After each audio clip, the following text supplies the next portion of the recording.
कुछ टाइम पहले की बात है। हम लोग ग्रुप ऑफ फ्रेंड्स मिलके घूमने जाते हैं और वहाँ पे बीच बाजार में मेरी फ्रेंड के साथ आर्गुमेंट हो जाता है। उसका रीज़न ये था कि उसके फर्स्ट बॉयफ्रेंड के साथ उसका ब्रेकअप हुआ रहता है और वो इस बात को बोले ही जा रही थी कि ट्रू लव जो है ना वो तो लाइफ में बस एक ही बार होता है, एक ही इंसान से होता है। लेकिन मैं उसकी बातों से डिसएग्री करता था और मैंने बोला कि नहीं नहीं, ऐसा ज़रूरी नहीं है, इसके बाद भी तुमको ट्रू लव हो सकता है। तो उसने मुझे क्वेश्चन पूछा। उसने बोला कि ठीक है, एक बात बताओ कि अगर तुम ताजमहल देखने जाते हो, जो कि ऑफकोर्स बहुत ही ब्यूटीफुल मॉन्यूमेंट है, लेकिन उसी ताजमहल को अगर तुम second time, third time, fourth time देखने जाओगे तो क्या वही फीलिंग, वही एक्साइटमेंट रहेगा जो कि फर्स्ट टाइम ताजमहल देखने में आया था?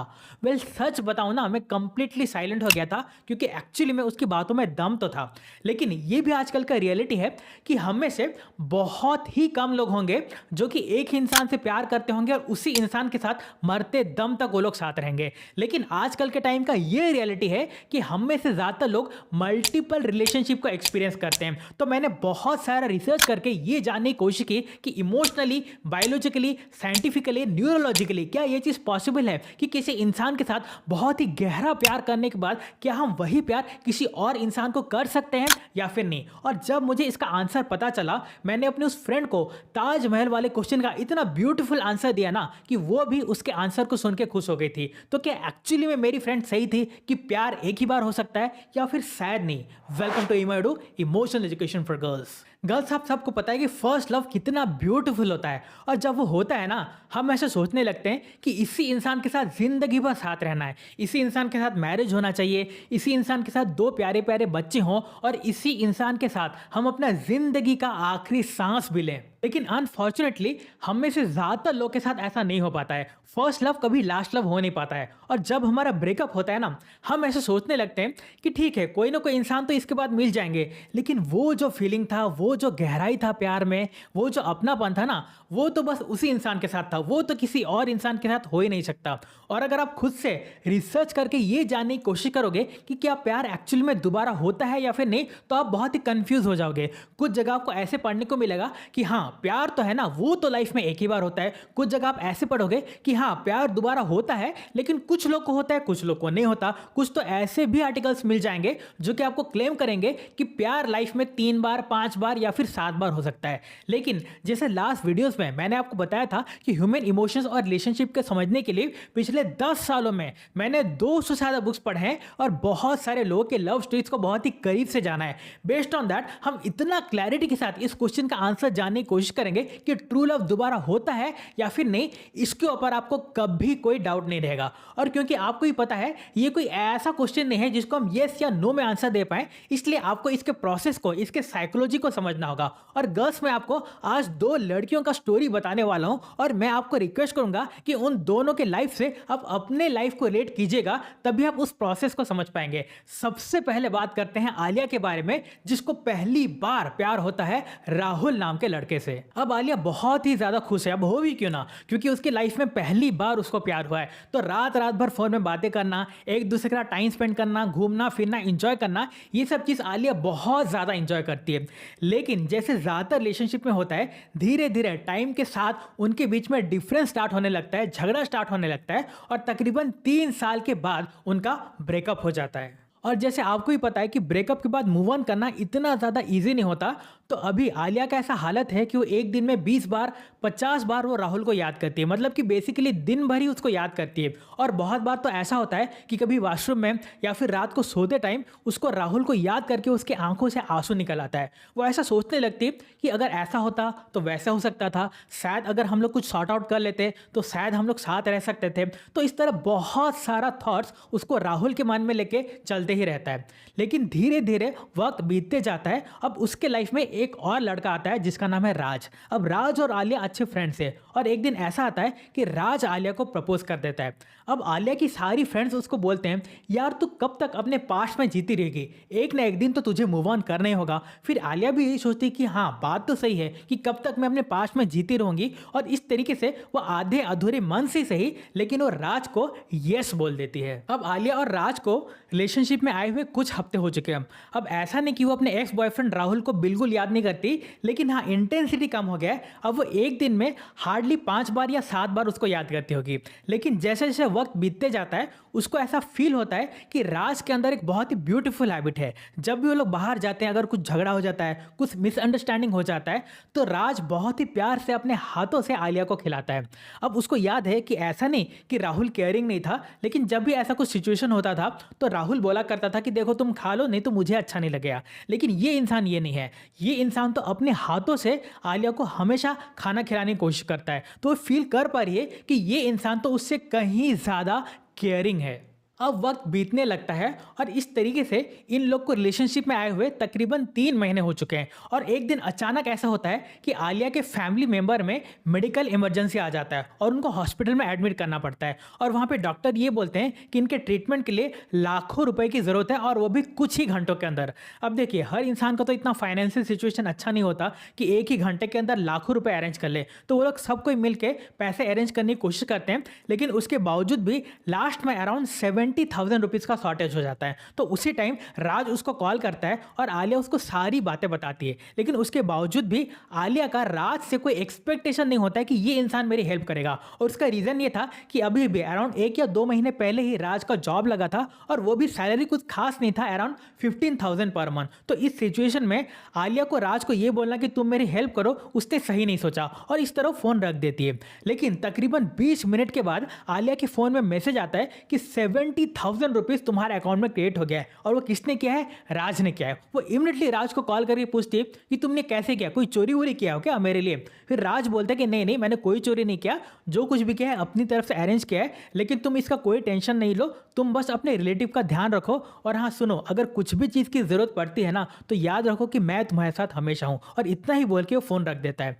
अब एक सेकंड के लिए आलिया अपने पास्ट में चली जाती है, क्योंकि उसको याद आ रहा है ऐसा एक पल जब उसको अचानक से 30,000 रुपीज़ की ज़रूरत थी, जब वो राहुल के साथ रिलेशनशिप में थी। और उस पॉइंट ऑफ टाइम में राहुल का सैलरी 50,000 रुपीज़ पर मंथ था, लेकिन उसके बावजूद भी उसने ऐसा कहा था कि देखो यार, अभी थोड़ा प्रॉब्लम चल रहा है, तो मैं तुम्हारी कोई हेल्प नहीं कर सकता।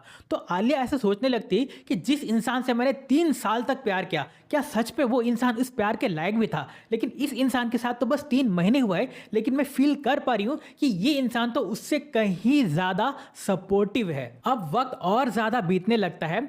अब उनके रिलेशनशिप में काफ़ी कुछ बदल चुका है। अब यहाँ पे आलिया ऐसा फील कर रही है कि इस इंसान के साथ, मतलब राज के साथ, वो कहीं ज़्यादा खुल के जी पाती है, खुल कर के बातें कर पाती है, बहुत सारा फीलिंग्स अपना शेयर कर पाती है, खुल करके डांट सकती है, खुल करके गुस्सा कर पाती है। लेकिन उसको याद है कि राहुल के साथ ऐसा नहीं था। वो कुछ भी अगर बोलती थी, उसको सोच के बोलना पड़ता था, ये सोच के कि कहीं राहुल को बुरा नहीं लग जाए। लेकिन इस इंसान के साथ वो डर डर के नहीं, खुल के जी पा रही। उसको ऐसा फील हो रहा है कि शायद इस इंसान के साथ वो कहीं ज़्यादा अंदर से खुश है।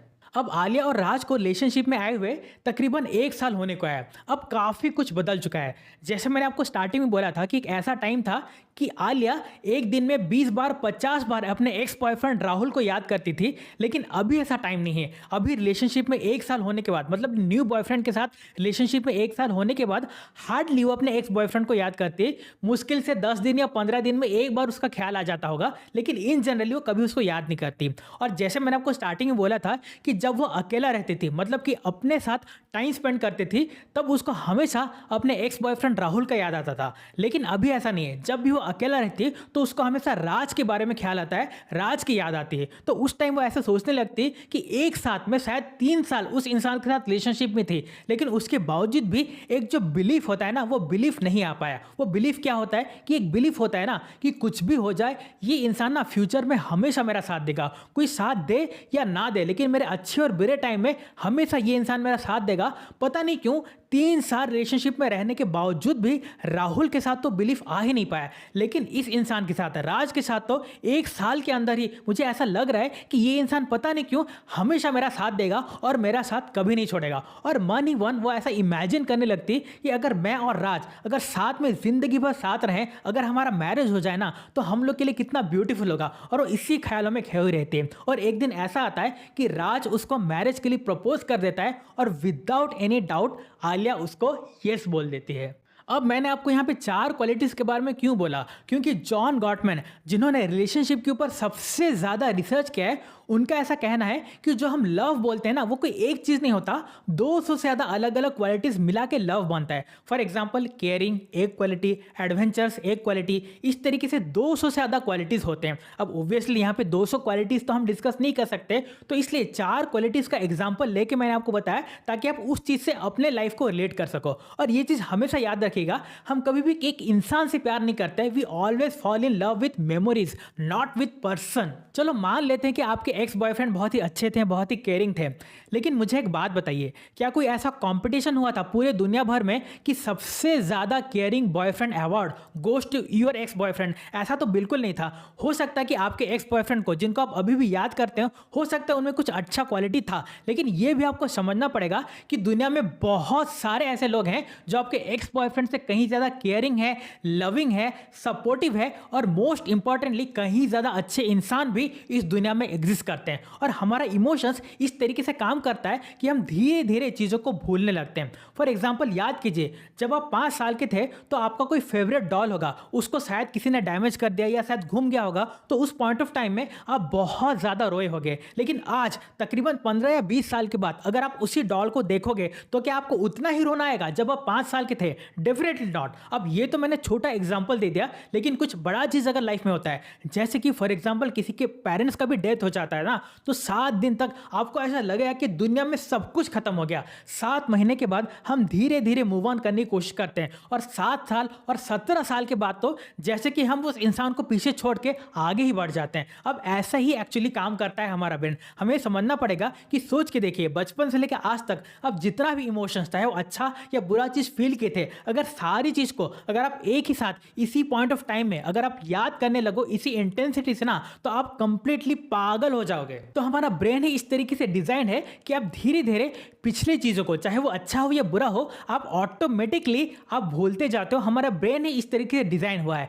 ट्रेसी वांग, जो कि टेक्सास यूनिवर्सिटी में साइकोलॉजी एंड ब्रेन डेवलपमेंट में रिसर्च कर रहे हैं, he says a moderate level of brain activity is critical to forgetting mechanism. मैंने तो हाई इंटेंसिटी बोला था, मतलब कि high intensity of care, emotions, love, लेकिन ट्रेसी वांग तो ये बोलते हैं कि अगर आप मॉडरेट लेवल में भी किसी और इंसान के साथ उन चीज़ों को फील करते हो ना, तो आप ऑटोमेटिकली चीज़ों को भूलने लगते हो। फॉर एग्जाम्पल आपके कोई एक्स बॉयफ्रेंड थे जिनके साथ आपको बहुत सारा ऐसा मेमोरीज है कि आप लोग एक दूसरे का हाथ पकड़ के आप लोग लंबी लंबी बातें करते थे, और वो मेमोरी इतना ज़्यादा स्ट्रांग है कि आप उसको भूल ही नहीं पा रहे हो। लेकिन फॉर एग्जाम्पल उसके साथ ब्रेकअप होता है और आप किसी और इंसान के साथ वही लंबी लंबी बातें करते हो ना, तो ऑटोमेटिकली आप चीज़ों को भूलते जाते हो। हमारा ब्रेन ही ऐसा काम करता है। और कई बार तो ऐसा होता है कि ब्रेकअप होना आपके खुद के लिए बहुत अच्छा होता है, और ये चीज़ मैंने जाना दिव्या के लाइफ से। दिव्या, जो कि एक इंट्रोवर्ट लड़की है, जब वो स्कूल में 9th क्लास में थी तो उसको अपने एक बैचमेट पे क्रश था। वो एक ऐसा लड़का था कि जो बहुत ही हैंडसम है,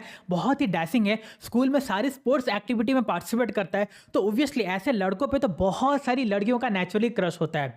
लेकिन दिव्या ऐसा सोचा करती थी कि इतनी सारी लड़कियां उसके पीछे पड़े तो ऑब्वियसली मेरा नंबर तो कभी नहीं आएगा, और इस तरीके से वो अपना फीलिंग्स को किसी के साथ शेयर नहीं करती है। लेकिन 12th क्लास के बाद वो लोग अलग अलग कॉलेजेस में चले जाते हैं, मतलब दिव्या का अलग कॉलेज और उस लड़के का अलग कॉलेज। लेकिन उस लड़के को कहीं ना कहीं से पता चल जाता है कि दिव्या का उसके ऊपर क्रश है। अब देखिए, ऐसा होता है ना कि अगर आपको पता चल जाए कि उस इंसान का आपके ऊपर क्रश है, तो ना चाहते हुए भी हम उस इंसान के लिए एक सॉफ्ट करना डेवलप कर लेते हैं। तो उस लड़के के साथ भी ऐसा होता है, वो दिव्या के लिए एक सॉफ्ट करना डेवलप कर लेता है, और उन दोनों के बीच में इंटरेक्शन, बातें स्टार्ट होता है, वो लोग मिलना शुरू करते हैं, और उसके बहुत ही कम टाइम के बाद वो लोग रिलेशनशिप में आ जाते हैं। And now Divya is so happy. आप सोच के देखो कि जिस लड़के को 4 साल तक सोचा करती थी कि वो मेरा क्रश है, काश वो मेरा बॉयफ्रेंड बन जाए, आज वही लड़का उसका बॉयफ्रेंड है, उसके साथ टाइम स्पेंड करना, उसके साथ घूमना, Divya was actually very very happy. और उसी पॉइंट ऑफ टाइम में मैं दिव्या से मिला था। लेकिन उसके तकरीबन 2 या 3 साल तक मैं और दिव्या टच में नहीं थे। लेकिन दोबारा जब 2 या 3 साल के बाद मैं उसको मिलता हूं, मैं उसको पूछता हूं कि तुम्हारे बॉयफ्रेंड कैसे है, तुम कैसे हो, तो बताती है कि उस इंसान के साथ मेरा ब्रेकअप हो चुका है। अब मैं ये सुन के हैरान हो गया कि ब्रेकअप हो चुका है, मतलब कैसे हुआ, उस इंसान ने तुम्हें चीट किया क्या?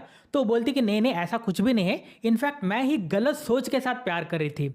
मैंने बोला कि गलत सोच के साथ प्यार कर रही थी। लोग ऐसा बोलते हैं मैं गलत इंसान से प्यार की, लेकिन तुम बोल रहे हो कि गलत सोच से प्यार की, इसका क्या मतलब है? तो दिव्या ने मुझे समझाया कि देखो, ऐसा नहीं कि जो मेरा क्रश था वो गलत इंसान था, लेकिन उसके लाइफ में सबसे इंपॉर्टेंट था उसका एडवेंचर। मतलब कि अगर 7 दिन होते हैं एक हफ्ते में, तो 4 या 5 दिन उसको बाहर जाना है, स्पोर्ट्स खेलना है, एडवेंचर करना है, और बाकी 2 या 3 दिन जो रह गए उसको घर में रहना है, लेकिन घर में भी टीवी में स्पोर्ट्स देखना है। और बहुत बार ऐसा होता है ना गर्ल्स, आप लोग भी रिलेट कर पाते होंगे कि अगर आप अपने बॉयफ्रेंड से सुबह से लेकर रात तक अगर इंटरेक्शन बात नहीं हो पाता है, तो एटलीस्ट आप ये तो ख्वाहिश रखोगे कि रात को डिनर के बाद एटलीस्ट 1 घंटा आधा घंटा आप उससे जरूर बात करें। लेकिन दिव्या के साथ ऐसा होता था कि वो कोशिश करती थी उससे बात करने का, लेकिन वो बोलता था कि देखो आज मैं थोड़ा थक गया हूं, आज मैं थोड़ा टायर्ड हूं, आज मुझे बहुत काम था। तो इस तरीके से वो बात करने के लिए भी तरस जाती थी। मतलब कि वो बोलती थी कि ऐसा ऐसा मूवमेंट होता था कि मैं रो देती थी, लेकिन उसके बावजूद भी उस इंसान से बातें नहीं हो पाता था। और जब हम लोग साथ रहते थे, बातें करते थे, टाइम स्पेंड करते थे ना,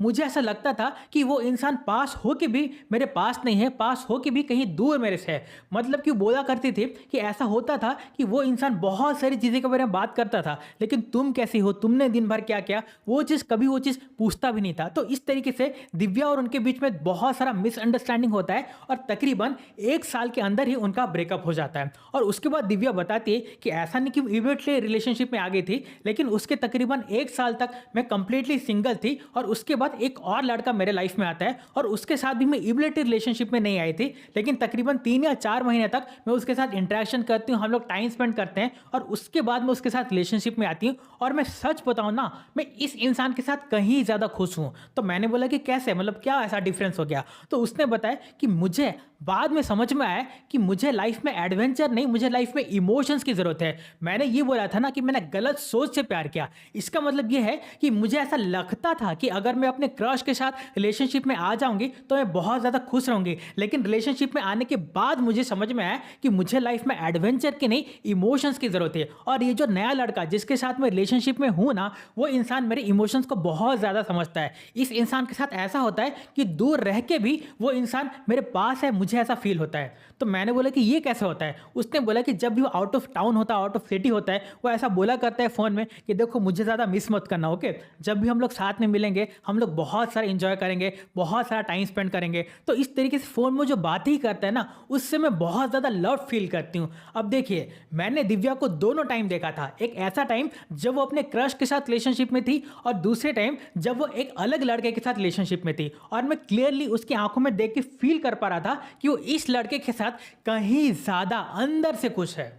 फिर आप बोलोगे चलो ठीक है, कोई 2 इंसान को प्यार मिल गया होगा, हो सकता है उनका लक बहुत अच्छा था, लेकिन क्या हमारे पास कोई ऐसा साइंटिफिक एविडेंस है जिससे हम ये पता कर सके कि एक्चुअली में ट्रू लव होता है या फिर नहीं? वेल डेफिनेटली है, लेकिन उसको जानने से पहले एक बहुत ही इंपॉर्टेंट अनाउंसमेंट। हम में से ज़्यादातर लोग ऐसे सोचते हैं कि एक बार सक्सेस मिल जाए, पैसे मिल जाए, उसके बाद तो हम अंदर से खुश रहने लगेंगे, लेकिन शायद ये सोच ही गलत है। क्योंकि दुनिया का सबसे लंबे टाइम तक चलने वाला स्टडीज़ में ये चीज़ रिवील हुआ है कि सबसे ज़्यादा खुश वो लोग नहीं रहते जो लोग सबसे ज़्यादा सक्सेसफुल होते हैं, बल्कि वो लोग होते हैं जिनके लाइफ में सबसे ज़्यादा प्यार होता है। बेसिकली इसका मतलब ये है कि फॉर एग्जाम्पल आप बहुत ही सक्सेसफुल बन भी जाते हो, लेकिन उसके बावजूद भी आपके लाइफ में एक भी ऐसा इंसान नहीं है जिसके साथ उस प्यार को आप शेयर कर पाओ, तो आप अंदर से कभी खुश नहीं रह पाओगे। लेकिन अगर इसका ऑपोजिट होता है, मतलब फॉर एग्जांपल कि आप बहुत ही कम सक्सेस अपने लाइफ में अचीव करते हो, लेकिन उसके बावजूद भी आपके लाइफ में एक ऐसा इंसान है जो आपको ये बोले कि चलो कोई बात नहीं, तुमने कम अचीव किया ना, लेकिन जितना भी है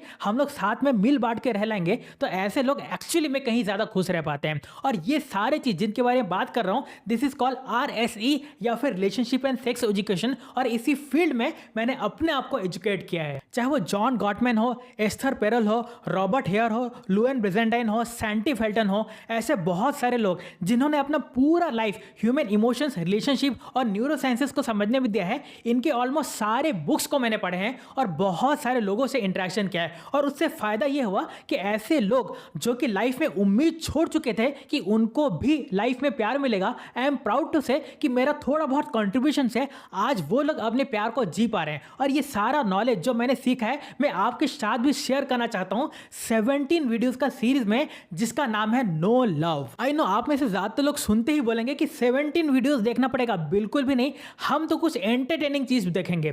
लेकिन मैं आपको एक चीज बोलना चाहूंगा, आज तक आपने बचपन से आज तक बहुत सारी मूवीज देखा होगा, बहुत सारे सीरीज देखा होगा जो शायद रोमांस हो सकता है, लेकिन उस चीज को आपको इमोशनल एंटरटेनमेंट तो मिला लेकिन इमोशनल एजुकेशन नहीं हुआ। और यहाँ पे जिस चीज के बारे में बात कर रहा हूँ वो इमोशनल एजुकेशन है। हर वीडियो के साथ साथ आपका लव के लेके, रिलेशनशिप्स को लेके आपका क्लैरिटी बढ़ते जाएगा। और बहुत हाई चांसेस है कि इससे कोई फर्क नहीं पड़ता कि आपके पास्ट में क्या हुआ है, इससे कोई फर्क नहीं पड़ता कि आप अमीर हो गरीब हो, या फिर इससे भी फर्क नहीं पड़ता कि आप कैसे दिखने में हो। अगर आप सही तरीके से इन चीजों को इंप्लीमेंट करते हैं ना, तो बहुत हाई चांसेस है कि एक ऐसा सही इंसान आपको मिले जो कि एक्चुअली में आपसे प्यार करे, ना कि आपके पैसे से, ना कि आपके लुक से प्यार करे। और इसलिए मैं आपको रिक्वेस्ट करूंगा कि इन सारे वीडियोस को आप जरूर देखेगा। And I can assure you कि यहाँ पे जो भी टाइम आप स्पेंड करोगे ना, आपका one of the best investment of your time होगा। और सारे वीडियोस का लिंक आपको डिस्क्रिप्शन में और साथ में प्लेलिस्ट में मिल जाएगा। अब हम वीडियो में आगे बढ़ते हैं। तो क्वेश्चन ये था कि क्या हमारे पास ऐसा कोई साइंटिफिक एविडेंस है जिससे हम ये पता कर सकें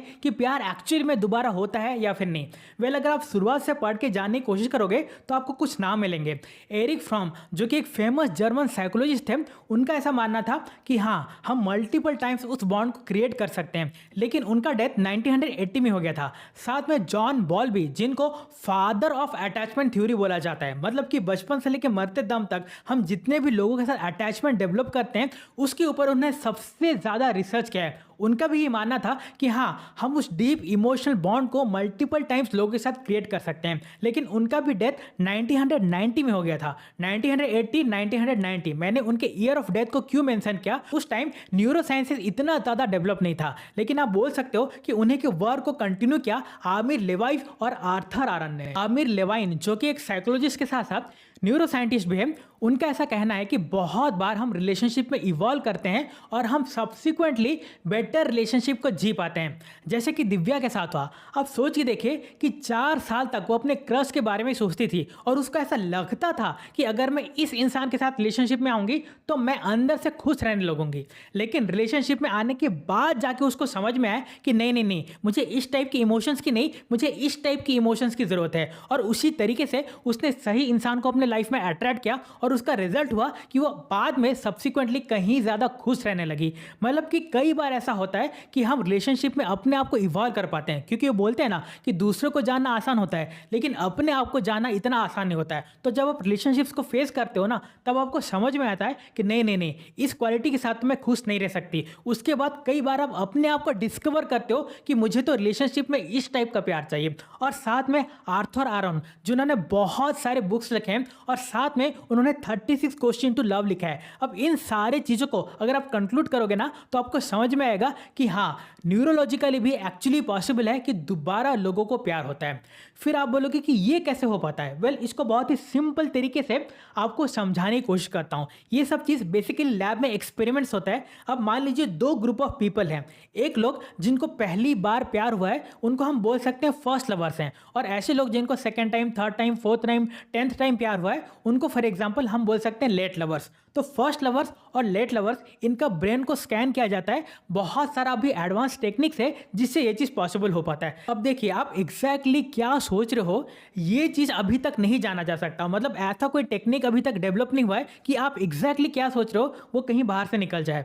लेकिन हम उनके ब्रेन को स्कैन करके ये जान सकते हैं कि उनका इलेक्ट्रिकल एक्टिविटीज़ और हार्मोन्स एक्टिविटी को बहुत ही कॉम्प्लेक्स एल्गोरिदम में ये देखा जाता है कि वो किस टाइप का हार्मोन्स उनका रिलीज हो रहा है। मतलब कि उनको बेसिकली बोला जाता है, आप अपने बारे में सोचो, अपने एक दूसरे के लवर्स के बारे में सोचो, आप उस मोमेंट को सोचो, तो उस पॉइंट ऑफ टाइम में उनके हार्मोन्स के एक्टिविटी को देखा जाता है और उससे ये जाना जाता है कि वो दोनों के बीच में बॉन्डिंग कितना स्ट्रांग है। अब देखिए, अगर ये एज्यूम्शन सही होता ना कि ओनली फर्स्ट लवर्स को डीप और इमोशनल बॉन्ड होता है और बाकी लेट लवर्स को कभी वो गहरा प्यार हो नहीं पाता है, तो इसका मतलब यही होता कि जितना भी एक्सपेरिमेंट्स है, ओनली फर्स्ट लवर्स का ब्रेन एक्टिविटी कहीं ज़्यादा होता और बाकी लेट लवर्स का बहुत ही ढीला ढाला एक्टिविटी होता ब्रेन में, लेकिन ऐसा नहीं है। कई बार तो ऐसा भी देखा गया है कि लेट लवर्स का ब्रेन एक्टिविटी कहीं ज़्यादा ब्यूटीफुली स्ट्रांग होता है और उनसे ये चीज़ पता चलता है कि वो लोग अपने लवर के लिए कितना ज़्यादा कनेक्टेड फील करते हैं। अब ये सब तो लैब एक्सपीरियंस था, अब इसको साइड कर दीजिए। अब अपने आसपास भी देखिए, आपको बहुत सारे ऐसे लोग मिल जाएंगे जो कि फर्स्ट रिलेशनशिप में इतना ज़्यादा खुश नहीं थे, लेकिन सब्सिक्वेंटली उनको सही इंसान मिलता है और उसके साथ वो बहुत ज़्यादा खुश रह पाते हैं। और उसके साथ साथ हेलन फिशर, जो कि वर्ल्ड के टॉप रिलेशनशिप एक्सपर्ट्स में आते हैं, जिन्होंने लव के अलग अलग स्टेजेस को बहुत ही डीपली स्टडी किया है। मतलब कि जैसे स्टार्टिंग में हमारा अट्रैक्शन होता है, उसके बाद हम कम्युनिकेट करते हैं, उसके बाद हमारा कनेक्शन बनता है। तो इस तरीके से लव में जो अलग अलग स्टेजेस होते हैं ना, उसको वो बहुत ही ज़्यादा डीपली रिसर्च किए और बहुत सारे लोगों के साथ बात करके उनके लव स्टोरीज को जान के उनकी लव स्टोरीज को उन्होंने डॉक्यूमेंट किया है। उनका भी यही मानना है कि हाँ, बहुत सारे लोगों के लाइफ में दोबारा से प्यार होता है। और इसके साथ साथ हमारे साथ बहुत सारे ऐसे रिसर्चर्स भी हैं जो कि एक्चुअली बताते हैं कि डेफिनेटली प्यार दोबारा होता है। तो इन सारी चीज़ को अगर आप जानोगे, पढ़ोगे ना, तो आपको समझ में आएगा कि डेफिनेटली साइकोलॉजिकली, न्यूरोलॉजिकली और साथ में प्रैक्टिकली तीनों फ्रंट में ये चीज़ का कॉन्क्रीट एविडेंस है कि यस, लोगों को प्यार दोबारा ज़रूर होता है। अब आप में से जो लोग इस वीडियो को देख रहे हैं, आई नो आप में से दो टाइप के लोग होंगे। कुछ लोग ऐसा सोचेंगे कि चलो ठीक है, अभी हमारे पास न्यूरोलॉजिकल एविडेंस है कि दोबारा से लोग को एक्चुअली में प्यार हो पाता है, तो मुझे भी एक दिन प्यार होगा, मुझे भी सही इंसान ज़रूर मिलेगा। लेकिन आप में से ज़्यादातर लोग ऐसे सोचेंगे कि नहीं नहीं नहीं, होता होगा किसी को प्यार, लेकिन मुझे तो नहीं होगा, मेरे लिए तो वही सब कुछ था, वही सब चीज़ था और मुझे उसी इंसान के साथ रहना है। अब देखिए, अगर आप इस सोच के साथ जी रहे हैं कि मुझे तो दोबारा प्यार नहीं हो सकता, तो ऑब्वियसली एक वीडियो में वो चीज़ चेंज नहीं होने वाला। लेकिन इसके साथ साथ मैं आपको कुछ रिक्वेस्ट करना चाहूँगा कि आप इन 4 चीज़ों को एटलीस्ट ज़रूर कीजिएगा। सबसे पहला चीज़ है, आप कुछ ऐसे लोगों से मिले जो आपके रिलेटिव हो सकते हैं, भैया दीदी हो सकते हैं, दोस्त हो सकते हैं, कोई ना कोई तो आपके सर्कल में ज़रूर होंगे ना, जिनका फर्स्ट लव फेलियर था, लेकिन बाद में वो लोग बहुत ही ब्यूटीफुल अलग इंसान के साथ रिलेशनशिप को एक्सपीरियंस कर पा रहे हैं। कोई ना कोई तो आपके लाइफ में ज़रूर होंगे ना। आप उनके साथ बैठिए, उनके साथ बातें कीजिए, उनके लव स्टोरीज को जानने की कोशिश कीजिए। क्योंकि जब एक ऐसे इंसान जो कि आपके बहुत ही करीब है, आप उनसे सुनते हो ना कि एक्चुअली में प्यार दोबारा हो सकता है, आप कहीं ना कहीं उन चीज़ों को रिलेट कर पाओगे। दूसरा चीज़ मैं आपको बोलना चाहूँगा कि आप इस चीज़ को एक्सेप्ट कीजिए कि आज नहीं तो कल आपको प्यार की और पार्टनर की ज़रूरत होगी। क्योंकि देखिए, बहुत सारे गर्ल्स को मैंने देखा है, नोट किया है कि वो लोग 3 साल 5 साल अपना लाइफ में बर्बाद कर देते हैं ये सोच के कि नहीं नहीं नहीं, अभी मुझे प्यार व्यार के बारे में सोचना नहीं है। और एक दिन उनको होश आता है कि नहीं ठीक है, एक्चुअली में मुझे शादी कर लेना चाहिए, मुझे भी एक पार्टनर की ज़रूरत है। लेकिन जो 3 साल 5 साल तक आप इस जोन में रहो कि मुझे तो प्यार व्यार करना नहीं है, तो उससे क्या लॉस होता है कि बहुत सारे लोग जो उस पॉइंट ऑफ टाइम में आपके करीब आने की कोशिश कर रहे थे, आपने उन लोगों को खो दिया। और इसका बहुत हाई चांस होता है कि अगर आप बहुत लेट में इस चीज़ को डिसाइड करते हो कि नहीं मुझे शादी करना है, मुझे भी एक पार्टनर चाहिए, तो उस पॉइंट ऑफ टाइम में बहुत ही सही लोग मिलना, आपका जो पॉसिबिलिटी है ना, वो बहुत ही कम होता है। देखिए, मैं ये नहीं बोल रहा हूँ कि आप मेंटली रेडी नहीं हैं तो आपको ज़बरदस्ती प्यार करना होगा, मैं ये नहीं बोल रहा हूँ। लेकिन जो मेरा थर्ड रिक्वेस्ट है वो ये है कि आपको सोशलाइज करना चाहिए। अब देखिए, 2 ही चीज़ हो सकता है, या तो कोई इंसान आपको पसंद करे या फिर आप किसी को पसंद करते हो। तो दोनों ही केस में आप अपने ऊपर प्रेशर मत लीजिए कि हाँ हाँ मुझे प्यार करना है, मुझे रिलेशनशिप में चाहिए। अगर आप उस जोन में नहीं हो, मतलब मेंटली आप इन चीज़ों को एक्सेप्ट नहीं कर पा रहे हो ना, तो आपके लिए बहुत ही डिफिकल्ट होगा। तो आप बस सोशलाइज कीजिए। आप लोगों को बोल सकते हैं कि देखो, अभी शायद मैं रिलेशनशिप के बारे में इतना नहीं सोच रही हूँ, लेकिन क्यों ना हम 2 या 3 महीने एक दूसरे के साथ टाइम स्पेंड करते हैं, जानते हैं। मतलब कि आपका बस काम इतना होना चाहिए कि आप लोगों से इंटरेक्शन करके उन लोगों के बारे में जानिए। मुझे बस लोगों से बातें करना है, मुझे बस लोगों के बारे में लाइफ स्टोरीज जानना है। तो इस तरीके से आप लोगों के साथ सोशलाइज कीजिए जितना ज़्यादा हो सके। और 4th चीज़ जो इन सब में से सबसे ज़्यादा इंपॉर्टेंट है, जो कि दिव्या ने भी किया था, वो है कि आपको लॉन्ग कन्वर्सेशन करना है। मतलब कि आप 1 घंटा 2 घंटा जब आप बैठ के बातें करते हैं ना, तो एक दूसरे का थॉट्स, बिलीफ आपको पता चलता है। और कम से कम 2 से 3 महीने तक आप कीजिए, उसके बाद आपको समझ में आ जाएगा कि ये इंसान का जो थॉट्स से बिलीफ है वो मेरे थॉट्स और बिलीफ के साथ कितना मैच करता है। और अगर आप इस चीज़ को करने के बाद अगर आप रिलेशनशिप में आते हैं ना, तो बहुत हाई चांसेस है कि आप हमेशा सही इंसान को चूज करेंगे। अब मैं आपको एक फोटो दिखाना चाहूँगा, ध्यान से देखिए इस फोटो को। ये फोटो में जो ओल्ड मैन को आप देख रहे हैं, इनका नाम है टेरेंस, जो कि 100 ईयर्स के हैं, जो कि वर्ल्ड वार 2 के हीरो हैं। वो सेकंड मैरिज कर रहे हैं 96 ईयर्स के ओल्ड लेडी, जिनका नाम है जेनी। अब इनका मैरिज इतना स्पेशल था कि जब इनका मैरिज हुआ ना, तो यूएस के प्रेसिडेंट, कनाडा के पीएम, ब्रिटेन के किंग, ऐसे बहुत सारे इंपॉर्टेंट लोगों ने इनको विश किया। फिर आप बोल सकते हो हाँ ठीक है, होता होगा, बाहर में तो लोग सेकंड थर्ड मैरिज करते हैं, इसमें बड़ी बात क्या है। लेकिन नहीं, ऐसा नहीं, हमको ऐसा भी लोगों को जज नहीं करना चाहिए। मैं जिस इंसान के बारे में बात कर रहा हूँ ना, टेरेंस, वो बहुत ही अच्छे इंसान है। वो अपनी फर्स्ट वाइफ के साथ 70 ईयर्स तक उनका मैरिड लाइफ था। 70 ईयर्स ऑफ एज की बात नहीं कर रहा मैं, 70 ईयर्स तक उनका मैरिज चला और 2018 में उनकी फर्स्ट वाइफ का डेथ हुआ। और उनके ग्रैंड चिल्ड्रन, उनके चिल्ड्रन, सबको ही ऐसा बोलते हैं कि टेरेंस बहुत ही अच्छे इंसान है। वो अभी भी अपने बच्चों का बहुत ही ज़्यादा ख्याल रखते हैं। और अभी जब उनका सेकंड मैरिज हो रहा है ना, वो ये बोलते हैं कि मैं अपने लाइफ पे इतना खुश कभी नहीं था। और उनकी जो वाइफ है जेनी, वो पता है क्या बोलती है, वो ये बोलते हैं कि 96 ईयर्स लग गया, उसके बाद मुझे एक ऐसा इंसान मिला। और ये जो वेडिंग हो रहा है ना, ये एक ऐसा वेडिंग है जो कि लोग बस सपने में ही सोच पाते हैं। मैंने इनका फोटो आपको क्यों दिखाया, क्योंकि वो लोग 70 ईयर्स तक मैरिड लाइफ को एक्सपीरियंस किए हैं। मतलब कि सोच के देखिए, 70 ईयर्स में कितना सारा टाइम वो लोग साथ में हंसे होंगे, साथ में रोए होंगे, लेकिन उसके बाद भी उनको ट्रू लव मिल पाता है। अब यहाँ में हमें से ज़्यादातर लोग तो काफ़ी यंग हैं, 2 साल 5 साल 7 साल का रिलेशनशिप के बाद हम ऐसा सोचते हैं कि दुनिया ही ख़त्म हो गया। हमें इन लोगों से सीखना चाहिए जो शायद हमसे 3 या 4 गुना एज में ज़्यादा हैं, लेकिन उसके बावजूद भी लाइफ में जीने का जो एक्सपेक्टेशन होता है, जो इमोशंस होता है ना, वो उन लोगों से हमको सीखना चाहिए। और इसलिए मैं आपको बोलता हूँ कि अगर आप मेंटली रेडी हो जाओ ना, तो किसी भी एज में और किसी भी तरीके से आपको दोबारा ज़रूर सच्चा प्यार मिलने वाला है। अब मैं आपके लिए एक चीज़ इमेजिन करता हूँ और आपको भी यही चीज़ इमेजिन करना है अपने लाइफ के लिए। जैसे कि मैंने आपको आलिया का एग्जांपल दिया, तो ऐसा ही कुछ सिचुएशन मान लीजिए आपके लाइफ में होता है। तो होता ये है कि राहुल आलिया के लाइफ में वापस आ जाता है और वो आलिया को ये बोलता है कि देखो आलिया, मैंने तुम्हें बहुत मिस किया और तुम्हारे जाने के बाद मुझे एहसास हुआ कि तुम मेरे लाइफ में कितना इंपॉर्टेंट थे, और अभी मैं तुम्हारे साथ रहना चाहता हूँ और तुम्हारे साथ मैरिज करना चाहता हूँ। तो आलिया ये बोलती है कि आई एम ग्लैड कि एटलीस्ट तुम्हें मेरा वैल्यू तो समझ में आया, लेकिन अभी काफ़ी ज़्यादा लेट हो चुका है, अब मैं किसी और इंसान के साथ हूँ। नो डाउट कि प्यार क्या होता है उसका इंट्रोडक्शन तुमने दिया, लेकिन प्यार को कैसा जीना होता है ना, वो मैंने राज से सीखा।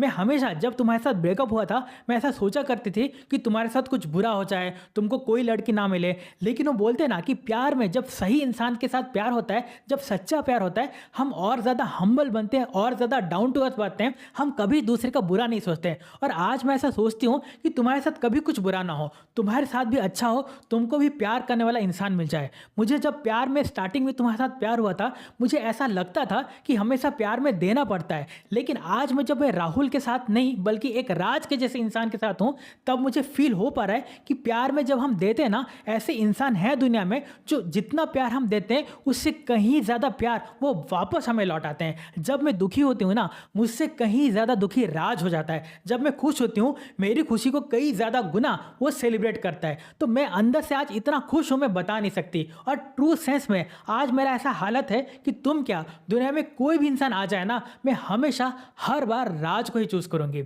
और उसके बाद राहुल ये बोलता है कि मैं तुम्हारे साथ भी था और उस पॉइंट ऑफ टाइम में शायद तुम खुश थी, लेकिन आज मैं तुम्हारी आंखों में देख पा रहा हूँ कि तुम एक्चुअली में राज के साथ कितना खुश हो। और मैं विश करूंगा कि तुम जिंदगी भर ऐसा खुश रहो। और इस तरह बोल के राहुल अपने लाइफ में वापस चले जाता है। और ये चीज़ मैं चाहूँगा कि आपके साथ भी हो। क्यों मैंने ये चीज़ बोला, क्योंकि आई नो आप में से गर्ल्स जो हैं ज़्यादातर ऐसा सोचते हैं कि काश मेरा एक्स बॉयफ्रेंड वापस आ जाए, काश हम लोग के बीच में सब कुछ ठीक हो जाए। लेकिन एक चीज़ याद रखिएगा, अगर उसको आना होता ना, वो अब तक आ चुके होते। लेकिन मोस्ट ऑफ द केस में ऐसा नहीं होता। तो आपको इस चीज़ को एक्सेप्ट करके मूव ऑन करना होगा। और मैं चाहता हूँ कि आप ऐसा मूव ऑन करो कि आपको इतना अच्छा, एक इतना सही इंसान प्यार करने को मिल जाए ना, कि आपको याद ही ना रहे कि मेरा कोई एक्स बॉयफ्रेंड था। और जो नया इंसान आपको मिले, आपके अंदर भी ख्वाहिश हो कि उसी इंसान के साथ मुझे अपनी जिंदगी का आखिरी सांस लेना है। और कुछ टाइम के बाद मैंने अपनी उस फ्रेंड को ताजमहल वाले क्वेश्चन का क्या रिप्लाई दिया। उसको मैंने ये बोला कि ठीक है, समझ में आता है कि obviously second time third time अगर तुम ताजमहल जाओगे, वो तो ओब्वियसली फर्स्ट टाइम नहीं होगा। लेकिन मुझे एक बात बताओ, फॉर एग्जाम्पल तुम्हारे घर के पास कोई लोकल पिकनिक स्पॉट है जहाँ पे तुम लोग अपने फैमिली के साथ, मतलब कि मम्मी पापा भाई बहन रिलेटिव्स मिलके वहाँ पिकनिक मनाने जाते हो, और वहाँ पे आप सब लोग का मूड इतना अच्छा है कि आप लोग बहुत ही ब्यूटीफुल टाइम स्पेंड करते हो। तो उस पॉइंट ऑफ टाइम में क्या तुम्हें ये याद रहेगा कि इस पिकनिक स्पॉट में मैं पहली बार कब आई थी? Obviously not. और एग्जैक्टली प्यार में भी यही होता है। हो सकता है कि तुमको सेकंड फोर्थ टाइम या जब भी तुमको सही इंसान प्यार में मिले तो ऑब्वियसली वो तो फर्स्ट टाइम नहीं होगा, लेकिन सोच के देखो तुम उस इंसान के साथ डीपली इन लव हो और वो इंसान अपने हाथों से तुम्हें खाना खिलाता है, उसके बाद वो ये बोलता है कि क्या मैं अपनी मुमताज के साथ ताजमहल देखने जा सकता हूँ, और तुम लोग हाथ पकड़ के ताजमहल को एंटर करते हो, वहाँ पे उस एक एक मूवमेंट को एंजॉय करते हो, तो विदाउट एनी डाउट तुम उस मूवमेंट को कहीं ज़्यादा एंजॉय कर पाओगे क्योंकि तुम कहीं ज़्यादा डीपली इन लव हो। और यही चीज़ वो समझ गई थी और उसने भी बोला कि हाँ